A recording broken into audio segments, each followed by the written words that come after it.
Well, we've got the motion offered by Brother Schaefer, instructing the secretary to write these local unions and ask them for their reasons for wanting exoneration and so forth as outlined on the Constitution.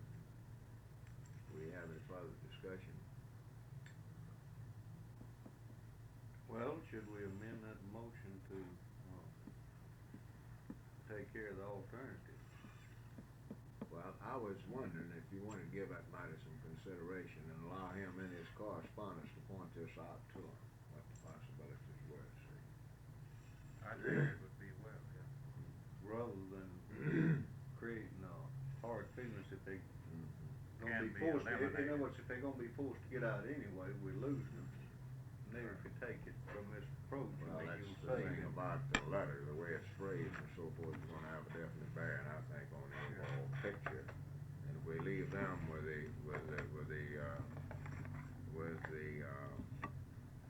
idea that, well, if they do get to the point they can't pay their dues and later on things improve, they can come back in without having to pick up all this back cost and all that kind of stuff. The committee will give that consideration, see what I'm talking about. This might put a better taste in their mouth and make them feel better. That's what I'm thinking about.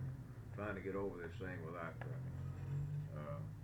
even any hard feelings, you know what I mean. But after all, fellas, we're in a position here, we're limited in what we can do under this Constitution. That's our simple is, right? Well, what is the committee? Are you ready to vote on the motion? All in favor of the motion signify it by saying aye. Aye. All opposed? Motion carried and so ordered. Now, Tom, you have a couple of other problems here that I believe you want to. Yeah, I've got one other letter affiliation. here, Claude, we might ought to, and really, I don't know, this thing's not clear, I don't know just what the scoop is. Remember you and I talked about this glass and ceramic deal? Yeah. Here, several weeks ago, I got a memo from the International Office of the Glass and Ceramic Workers, and wanting to know what the status of Local 401 over here in Jackson Tower was. And of course, they were out, some time ago. So I wrote back and told them when they had paid up to. So I got a letter from the General Secretary of Treasury of the Glass and Ceramic Workers dated June 13th. Attention, Mr. Thomas Knight, Secretary of Treasury, dear sir and brother, in reference to your letter of May 28, 1962, concerning Jackson Local number 401 in Jackson, Mississippi, we would like to suggest that this local be not suspended in as much as we have not collected dues from them since October 1961. Thanking you in advance for your cooperation in this matter, I am Louis McCracken, International Secretary of Treasury. It's not very clear to me just what's going on there. They haven't collected dues and they don't want to spend it. 1961, October 1961. This is at, the law, Jackson Tower, they won this thing by just 1 or 2 votes, and then they had a lot of problems. I don't know if they ever did get a decent contract. The boys used to get in and out of here a little bit when they was in the middle of this thing. Well, as a matter of fact, they had a bunch of challenge votes, and Yeah. it was similar to this thing in Greenville, and it was 2 years before the board ever pulled those votes out and counted them, and they won. I mean, it was a real tough battle they had over that. Do And we of course, have any way of corresponding with them? Do we know the officer? Yeah. I know the boy I that know used to the be guy that Foster. used to be, Lord, I don't know what happened to him, They used to come to Central, I think Yeah. you knew him, Jack Foster. Last time I heard, they was having real problems. Matter of fact, the contract that they settled for was nothing.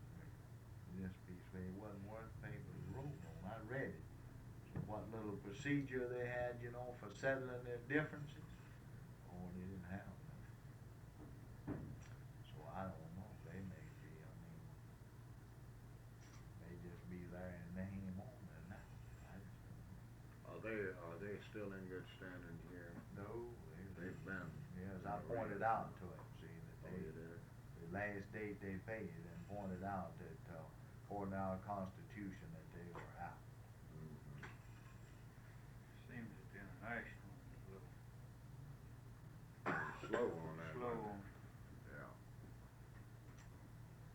Well, we can try to clear that matter up. I think if they're not paying dues to the International Union, there must be a reason, and if they're not collecting dues there, then I don't suspect that we ought to expect them to pay dues here. I know they have that strike situation out there, and the local union might be, completely dissolved, there's no telling. Well, that might have been what it, that Looks like- word not might have, not supposed to be in it, this local be suspended in as much as the letter make a lot It's more worded, sense. it's worded rather awkward to me, I don't know. It looks like though, if they did just throw it in the towel, this guy ought to know about it, don't he? Right. The charter hasn't been lifted by international, that's why I say it looks like they're a little slow in it. So I guess the only thing we can do is try to contact Foster Try to clear the matter and up. see what, If the What's situation warrants it under the Constitution, you'd suggest that they would be kept on the rolls of being in good standing, would you? Yeah, I would. As a committee in agreement on that, if it's, what's the other one you got? Now, we got another situation couple of here real- that with a couple of Yeah, locals, it's, we didn't feel like, taking any position, wanted you people to know about this and, take on a position you think, we should. Woodworkers, local 470 here in Jackson, paid 2 months for dedicated assessment. They paid August of '61 and September. And since that time, they have paid no dedicated assessment. They have continued to pay per capita tax. They have paid up per capita tax, right up to now. They call, this is colored folks incidentally, well, the international rep, colored fellow, the woodworkers, that services the thing, called here one day, and, he wanted to know, said he didn't understand the dedicated assessment. Well, I spent an hour on the telephone with him explaining it to him. Kelly Miles, the Secretary of Treasury, called here one day, and she didn't understand. And I spent an hour with her.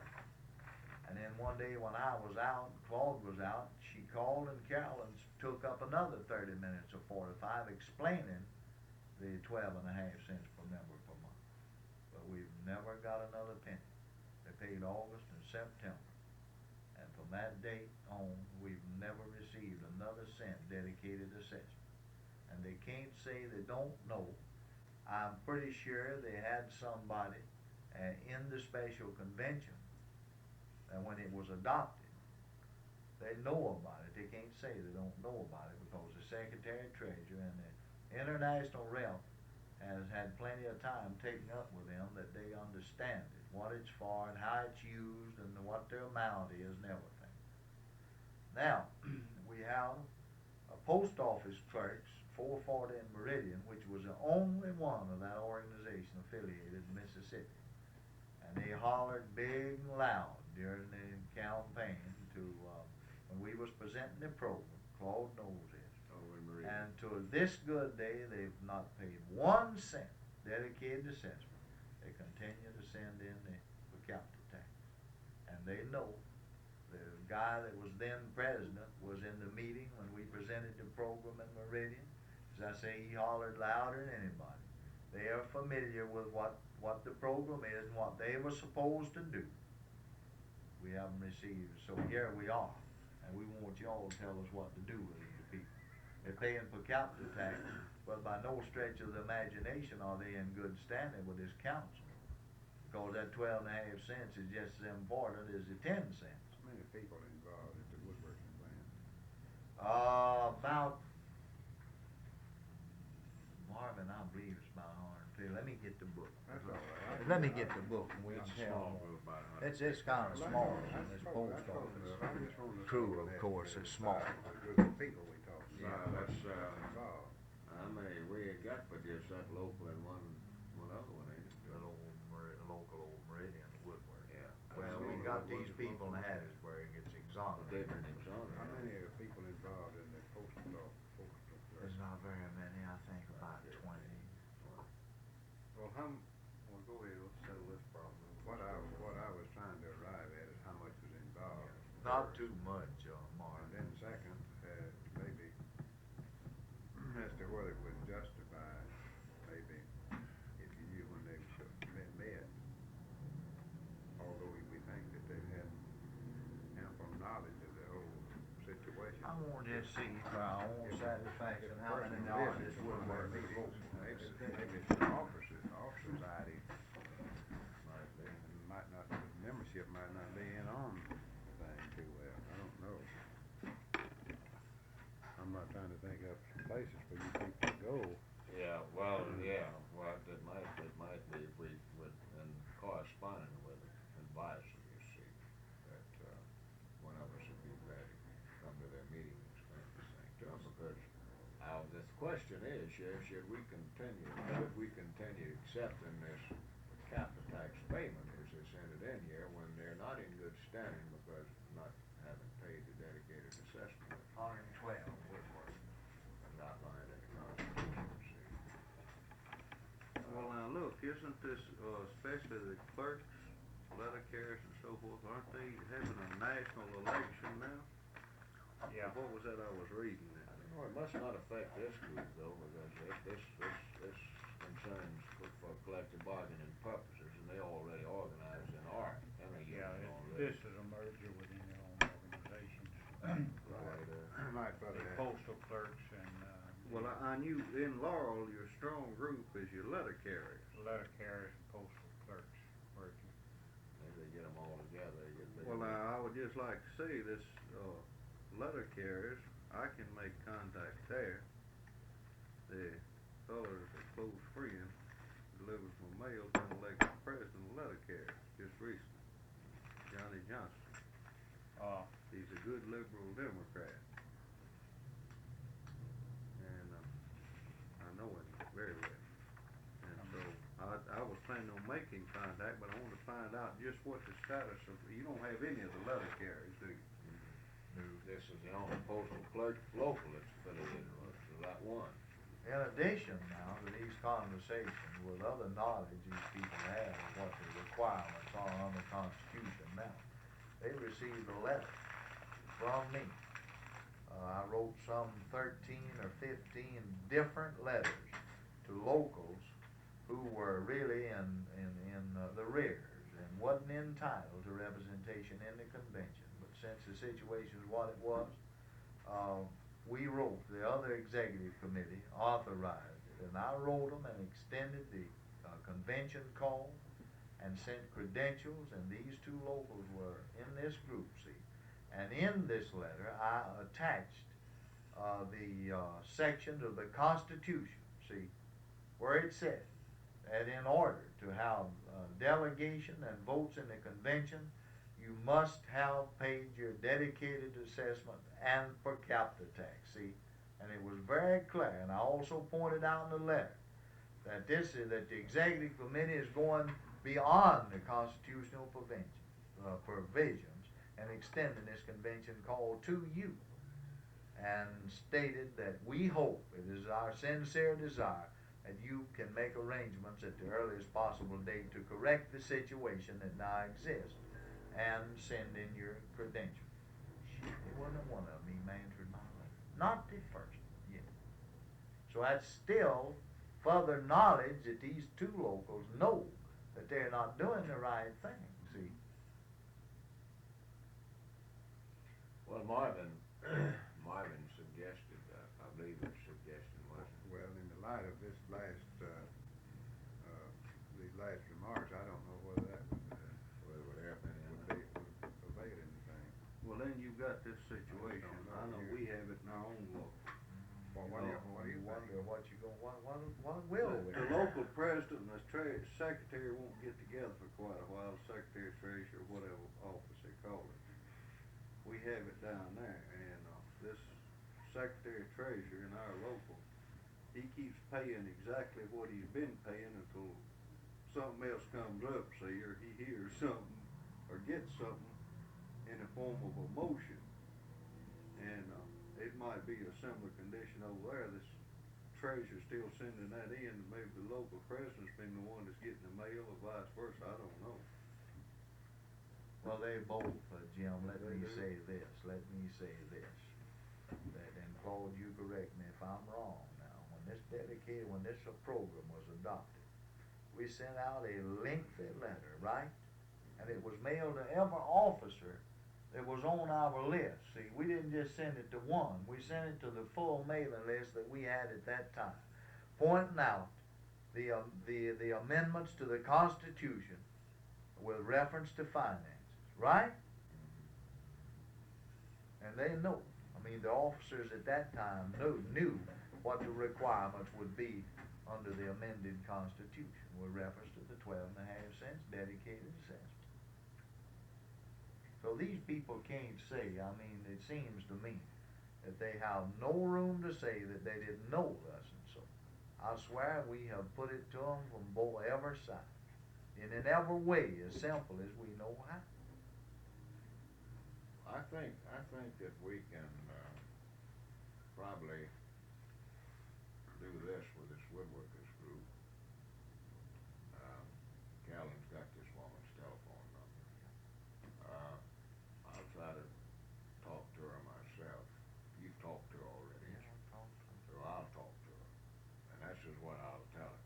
I'll explain this to her, that this is a situation that the local is not in good standing just by paying the capital tax. We will not be able to continue accepting that capital tax unless the dedicated assessment is paid. That if they would like, I'd be glad to come down and explain this matter to a local union meeting.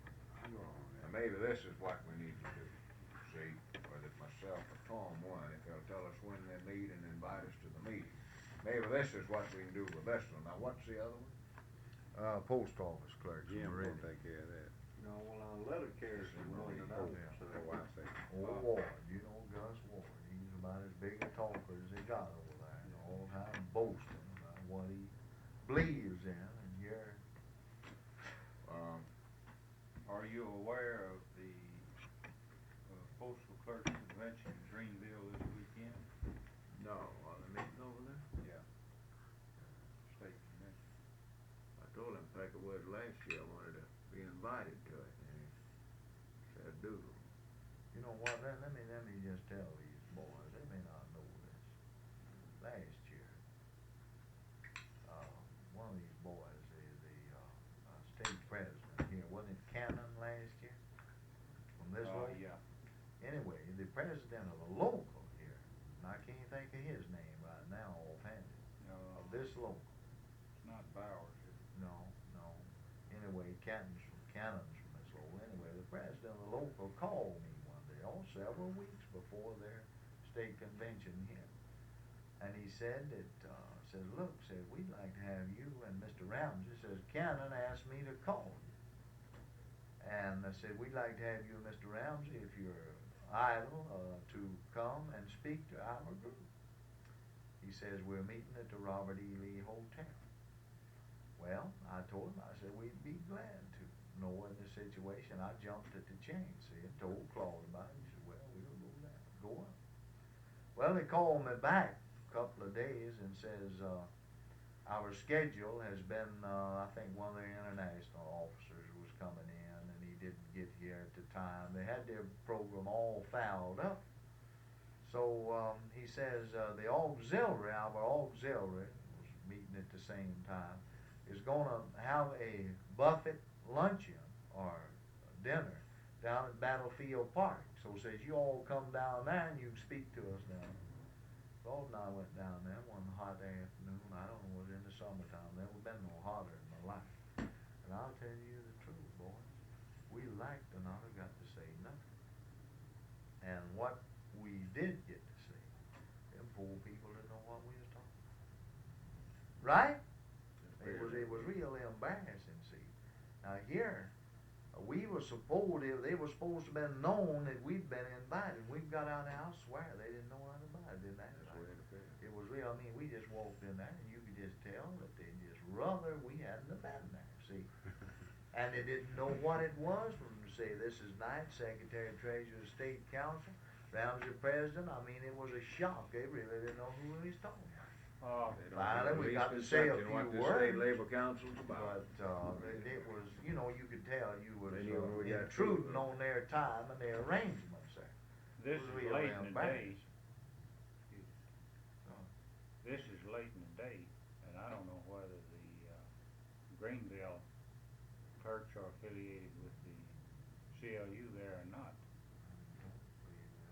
If they are, Bill Thompson probably could still do something as far as getting you in, Yeah, if local people are in charge Yeah. of program arrangements. yeah. Well, I tell you, just to make go a little further that we wouldn't have gotten to say anything, but this very Ward, Gus Ward, from this local right here, we discussed it. And he's worked with us all the time, that's why I don't understand this situation. He just took me and Claude, went around, got the powers that be, and said, look, these fellas are here, I want to talk to them. He introduced both of them. Of course, Did a we good cut it job. very short, we couldn't say what we went there to say, because number one, they didn't know what we was talking about, we'd had to went back 20 years ago, see. And, they had a program, and you could tell that we was intruding on that program.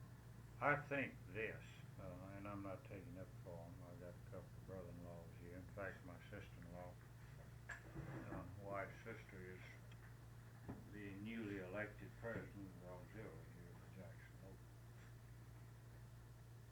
The men, clerks themselves, in most cases, are scared of the Hatch Act when it comes to the political Yeah. arena. I found quite a few of them. Now, they leave it entirely up to the auxiliaries. So as far as the state councils work with the postal clerks, it will have to be done through the auxiliaries. Yeah, they're scared to death of the damn Hatch Act. Ain't nothing in the Hatch Act prevents them from being affiliated. Right. What it does is prevents them from being active in the thing. I told them that down at the damn meeting. They hiding behind the Hatch Act's what they're Yeah. doing. It's exactly what they're doing. The men are taking the easy way out, Sure. the Hatch Act, and throwing the burden of the activities to the women, and the women are. Well, now they're affiliated with our central bank. They You are. might but find the letter carriers. postal clerks affiliated with Greenville Central Might Bank do too. it, might do it. Well, the clerks not, but the carriers are. You see that convention meets next weekend? Yeah, I'm sure, I'll check on I that. haven't seen anything anywhere. What the thing, Who there's is a fellow it? Who is from up it? at Tupelo was elected president Yeah. this last time. His name was Murph, wasn't it? Yeah, Mark. Isn't it? Mhm. Well, what do you Okay. fellas suggest on this per capita problem? We'll get on that. We'll get over to Bill and see if we can make arrangements for me and Tom or both of us to make that convention and blow them up. And don't do anything else, we'll embarrass the hell out of them.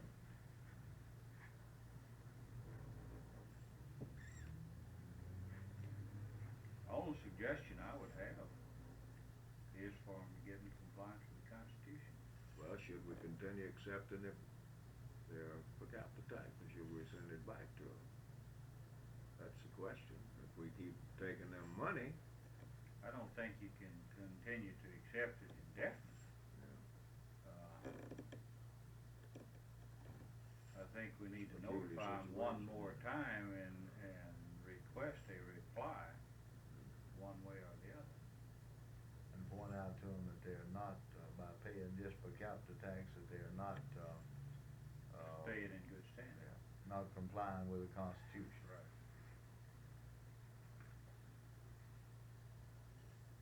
I know of nothing else to do. well, we'll handle it like that, Tom. Y'all still got the ball. All right, we'll handle it that way. We just wanted your opinion on it. Don't know what to do with it. Yeah. Well, let that be. So, All right, do we have any more problems of that kind? Is that all that takes care of all of That's those? all I got, Claude, that I know about. Well, you got a different badge. Huh? You got a different badge, a lot of problems. Yeah, but I mean, that affiliation problem. While we on that affiliation thing, I think you fellows be interested in knowing that we've got at least one new member of the board that's been doing a real job of working on this affiliation problem for us down in Gulfport area. This old Nikkei's boy, he's going after him down there. He's already set up 2 meetings, and it so happened that I was in position to attend. I attended 2, one with the plumbers and the other one last Friday night with the bricklayers. And the plumbers voted to affiliate, but they've got another meeting to vote on yet. And we feel pretty sure that they'll come on in. I haven't heard yet what the bricklayers, if anything, decided to do.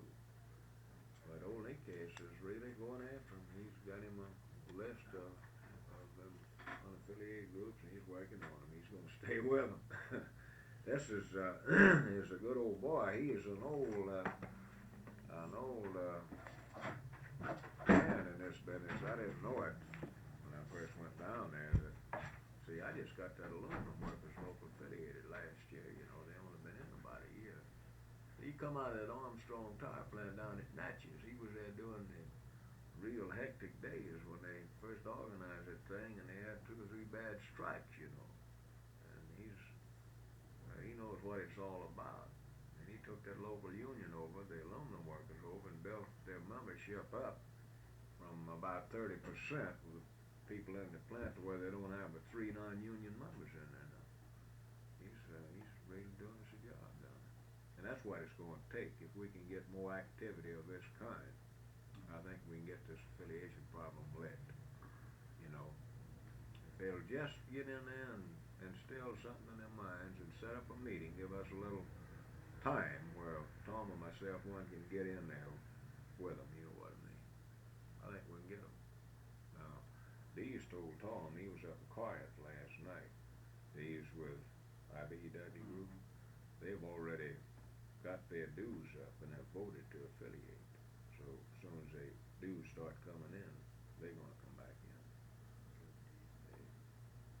And Tom said there was a couple of partners from that group there in that meeting last night at Corinth, and told him if they could get Tom over and make a speech there as local, that they felt that they would come in.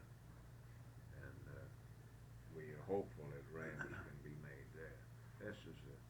It's a slow go, but we just have to stay pitching with it. We had, Mr. Cooper attended last Central Labor Union meeting in Columbus with the machinists. And he'd been, the machinists had been inactive in the Central Labor Union. Don't think they've ever been affiliated with the State Labor Council. And he was interested in re-affiliating with the CLU. And at the same time, we made a little pitch to affiliate with the State Labor Council, and I furnished him an application, and he gave every indication of giving serious consideration to taking it up at his next meeting and affiliating with the State Labor Council. Which group is that? That's the machinists. The machinists? C&G Yeah. jobs there in Columbus. Yeah. It's not a big local, there's about 15 or 20 people involved. Yeah, well, that a little bit helps. I understand this, W.J. Smith told me that he thought the situation was looking better with that Bruce group over there. Well, I'm not sure now. They had a representative at that, the local had a representative at this same CLU meeting, Bollinger. Bollinger is about to be put on salaried basis and be so close to management till I think he will become inactive in the union. That's the Bruce local. That's the Bruce local. We told him, if he did get to be party manager, not to run off with any of the money. Boy, how has that affected the operation of that thing, the guy running off with? Seemingly not any. It hasn't affected it, Seemingly it hadn't. and, Really, it puts it back in the hands of And Bruce. is that what it does? they've taken pains as far as public relations is concerned to emphasize that conditions will carry on as normal. I think the Security Exchange Commission has taken the stock temporarily off the market. I saw that in the paper. But The otherwise, act was revealed. otherwise, they've given every indication of not to affect the overall operation of the company. Maybe whistling in the dark, I don't know. Marvin has a copy of a letter, I brought you all a copy of a letter I wrote all the unaffiliated voters since the convention. And in this letter, I enclosed one of the program folders.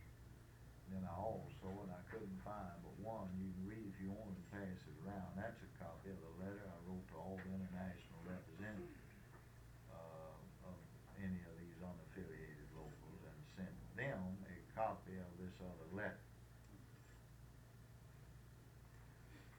Is that all you have, Flo? That one rep come through on it, that was Fritz with the painters.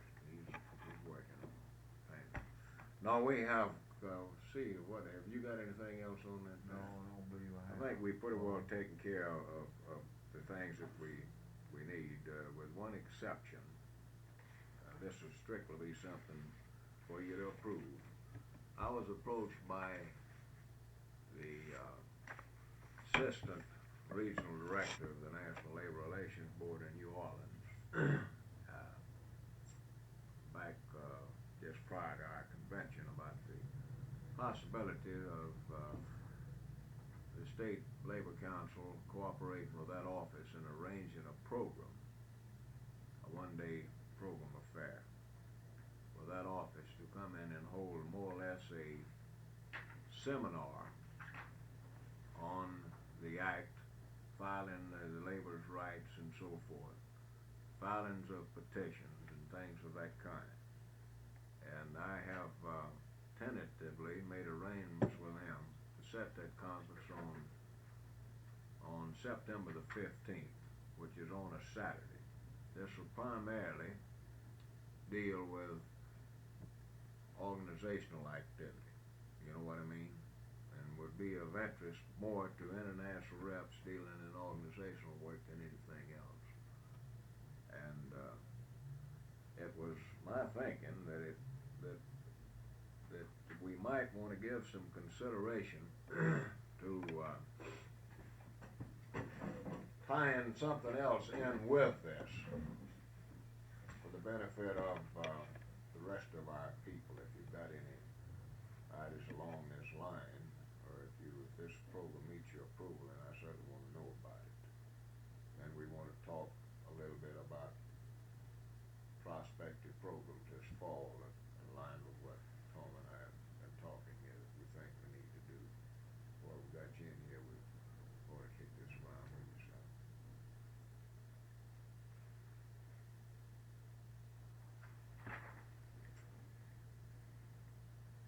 I think there's a definite need for it. As a matter of fact, due to the lack of experience and necessity of having to have the services board, I'm green on it, very green on it. It would be beneficial to me as an individual.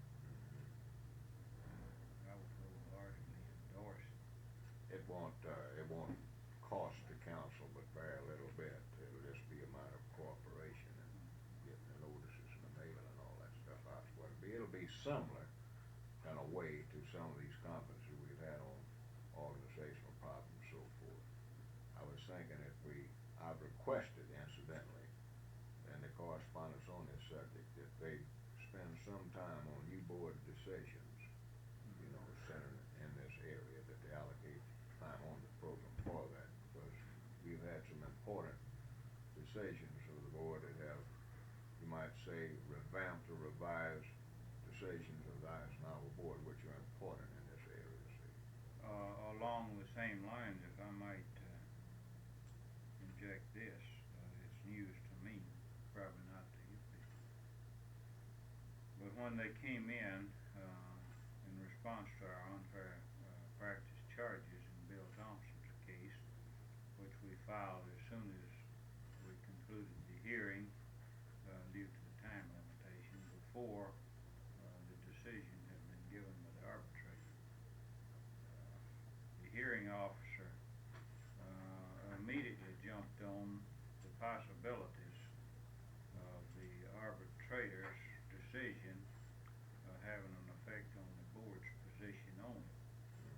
I think we need some time spent on that, in a seminar or two. All right, there'll be,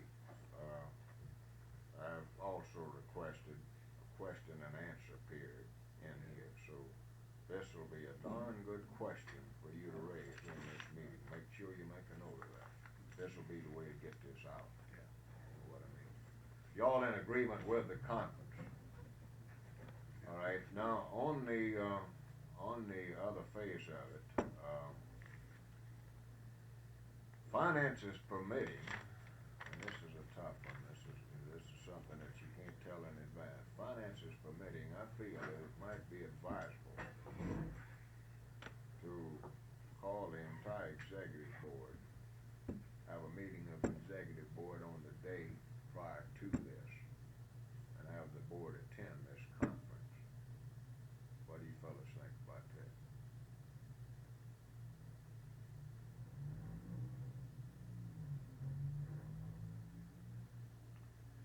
There again, You see finances permitting. finances. Yeah.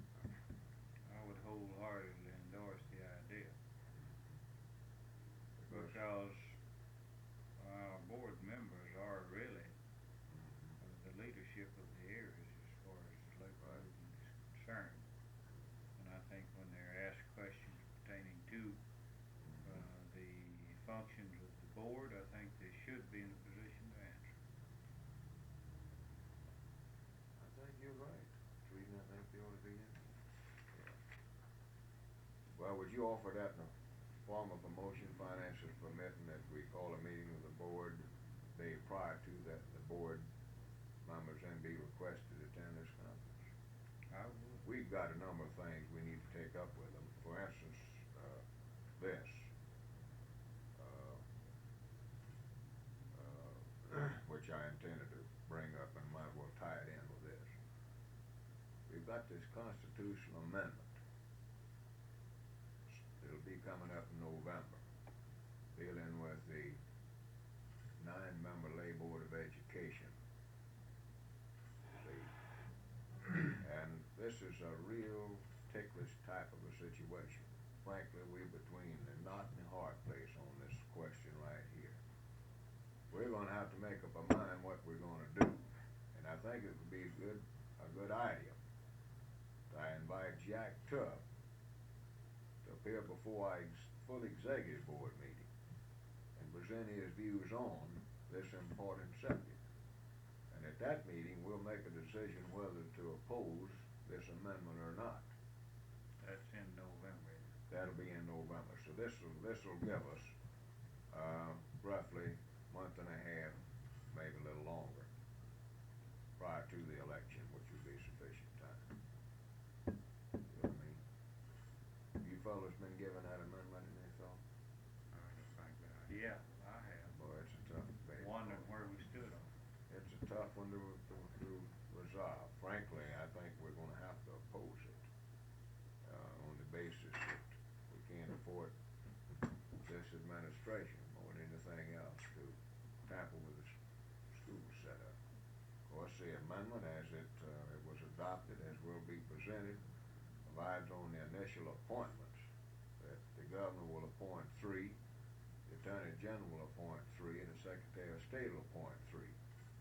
Then as each term expires, the governor does the appointment. This keeps control of the board out of the hands of the governor. Now, this is all the result of a study made by a committee established back here in study the needs of the school system and so forth. And they recommend that the present State Board of Education be changed to a 9-member board, appointed or elected. They didn't make just a recommendation and be appointed. And that this 9-member board be authorized to appoint the State Superintendent of Education. See? Now, the appointment of the State Superintendent of Education was not reported out. That amendment was not reported out. The only amendment that ever got any consideration was the Lay Board of Education. But that's the first step towards making this position appointed. See? Now, there's some good features to this appointed position. If you get the right person in the position, you're probably in better position than you're having this an elected position. Coming into the period that we're going to eventually come into in this school area. A man then would be in a much better position to make a decision without having to, beneficial of the school, without getting his neck chopped off in a political election.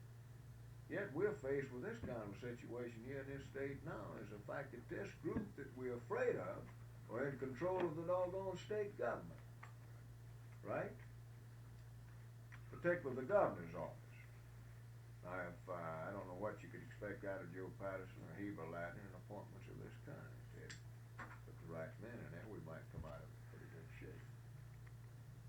But it's a tough decision to have to make. We're going to have to evaluate this thing very, very carefully. And our position, if we oppose it, is going to have to be based on the fact that they're trying to take control of the schools out of the hands of the people. See? It's always a good issue. And that's what it'll have to be. I'd be guided largely, I believe, at this stage it came on the position that Jack would take on it. Well, I've discussed it with Jack on several occasions, and I'll tell you what his position is. And of course, Jack has been the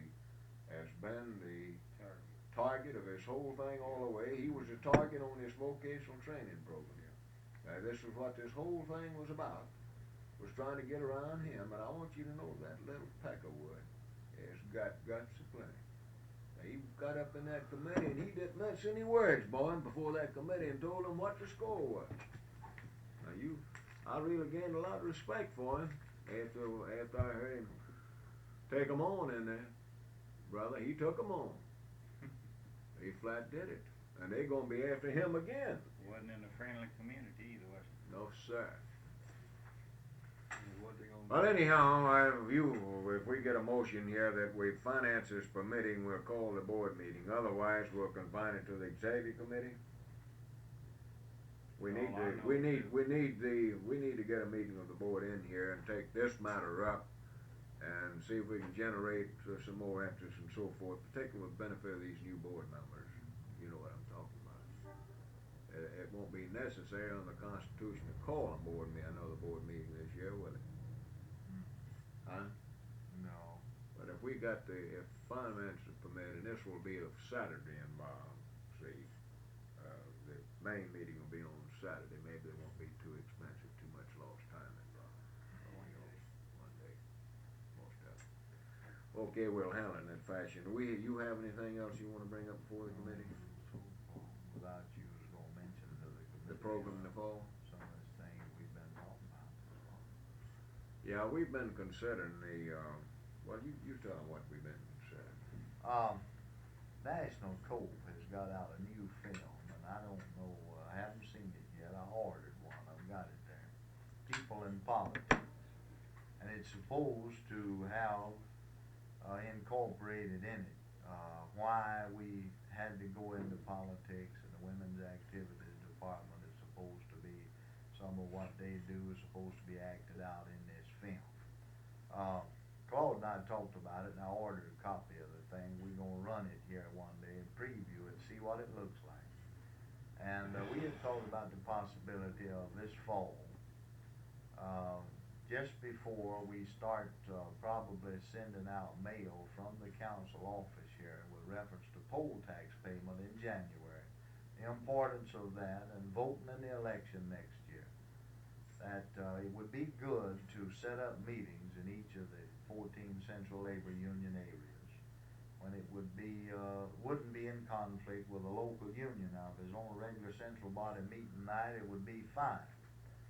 And, we'd also thought about trying to get from ILG. They put out, a film or two a year on the latest fashion, since they are the ones that make the women's and girls' garments. They had one in the spring, I think, latest spring fashion, wasn't it, Floyd, something like that?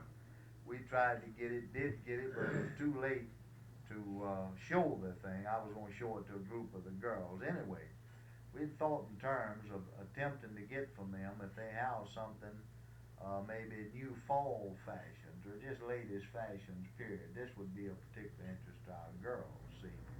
And, in, sending out notices to these, the showing of this film and the fashion film, which probably wouldn't be over 15-20 minutes long itself.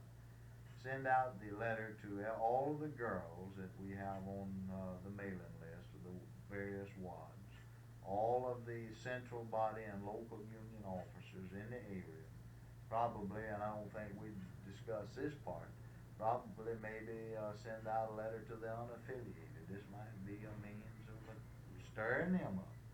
And, show the films, get out the men and the women, members, wives, anybody that will come, try to set up the schedule where, we will get it out, a reasonable length of time ahead. It won't be no jumped up affair. And then, of course, talk about the big push for January, getting people to, pay their poll tax and get ready to vote next year. Now, we had talked kinda along those lines. Say, I have the film. We haven't previewed it. It's supposed to be new. I got a notice here that it was, about, month and a half, right after the convention, that the film was now ready. So I ordered it, and, we thought we'd set it up, preview it. If it's what they say it is, it's supposed to be a real good film, and it will point out what we are been trying to point out here in the state. So that's kinda what we had thought about, maybe starting this thing, maybe sometime September. And, maybe show it in a Kinda couple give of these places a week groups a or little something boost, like you that. know what I mean, it's To, working try to get, on the people in the correspondence. frame of mind to really put on the push here at poll tax paying time. What do y'all think Right, about it? We right, felt yeah, like with this the little CLU fashion programs, thing you know. would be attractive, you know, to our girls. Sounds good to me. We get lined up with these CLUs, this would help their program, you know. This is the hardest thing in the world, is to keep a program going in the CLU. I know it because I've been through it so much, you know. And this would actually help their programs if we could line this program up on a CLU night, a regular meeting night, you know, and tie it all in together. That's what I think it is, on thing, and it wouldn't be too expensive. We'll set the thing up to where Tom and myself will both attend where possible, but, with the prospects of a legislative session coming up this fall, and, it'll have to be understood that, might be possible only he and the board members and the other officers in the areas will attend, you know what I mean? But he certainly will be there, something like that, you know what I mean? But I think we're gonna have a special session this fall. I don't see no way out of it, do you? I think we will. Yeah. Judge Horton has anything to say about it. It'll be interesting, isn't it? You know, that brings on something else, you know? If that judge's decision holds up and we get this legislature reapportioned along the lines he outlines, this will move us forward about 50 years. By the way, this is an idea. In each of your areas, be contacting somebody to run. That's friendly to us. Encourage them to run. Well, I mean, you've Then got what they offer. one young fellow with you that's really worth cultivating, this boy Holloman. He's come a long ways, and he's worth cultivating. I spent quite a bit of time with him over here. He's got what it takes. Just go around and pat him on the back a little once in a while, and he appreciate the job he's doing. Old man Sims, as a rule, stays with us pretty good. This other fella, you can't never tell what he'll do. Sometimes he's with us, sometimes They split up over here all the time, these three did. They was always fighting one another. They got in a hassle on the floor of the legislature there one day. Gilliam and Holloman. Holloman stood his ground with him. But he's made out of the right stuff, this Holloman boy is, he really is. We got several of them over there like that. They had several TV forums over there, which the Lowndes County delegation and I believe, the president of the Chamber of Commerce was sort of the MC. And, it was pitiful, the kind of a response that you get out of old Gillum. Yeah. Well, he's like myself, he stumbled around, he didn't seem to know what the question was about. The other old Holloman, Bill Jolly. Holloman Luther sharp. Sam, they just- Sharp. They knew what, they were right up to snuff on every question. Well, old Jolly, he's sharp. He knows what's going on. But the trouble with that peck of wood is he's allowed to be on the wrong side of the question. That's the trouble with him. Farther Huh? time he might be. Yeah. Oh, we got worse people than him over there. Don't misunderstand me. Well, Yeah. we certainly had this in common, particularly in this administration. Yeah. He was anti-administration. Damn right. Yeah. And didn't make any bones about it. I'd give anything. Well, that I'd give burned him up anything. when that veto, Woo, that's. he hit the ceiling. Man, he issued a sharp statement. I would have give anything if that legislature would have still been in session when he vetoed those prison bills. Yeah. That's one time he'd have got overridden. You know, the House overrode him when he vetoed that Forester Commission bill, but the doggone Senate refused to do it. See, they backed him up. But this time around, brother, the Senate would have led the way on overriding that, vetoing those four bills. Well, any of y'all got anything you need to bring up in this meeting? Yeah, I got one thing that I think would be well to, let the committee know. I took it on my own to do a little letter writing in regards to this Bruton case, and it's probably opened some doors. I believe I read, the letter plus the response from G.X. Barker to Tom Claude Bowden. Maybe, did I? Yeah, you read it. Yeah. I got a copy of it in there too, that you sent me. This is the thought that I had when I did the writing. Matter of fact, I saw Barker over at Atlanta last weekend in May, and I discussed the matter with him, or the possibilities of an international union picking Bruton up in the event that we lose this fight of the commissioner. And he liked the idea, and the line of thought that I used on him was, since he is a man that deals with insurance matters of injured employees, it gives you a wonderful opportunity to inject a little unionism in the picture also, for organizational purposes. So he asked me to put in writing practically what I had told him, given Bruton's background as far as affiliations with labor and his contributions to labor. This I did, and he immediately took my letter, plus one that he had written to President Freeman.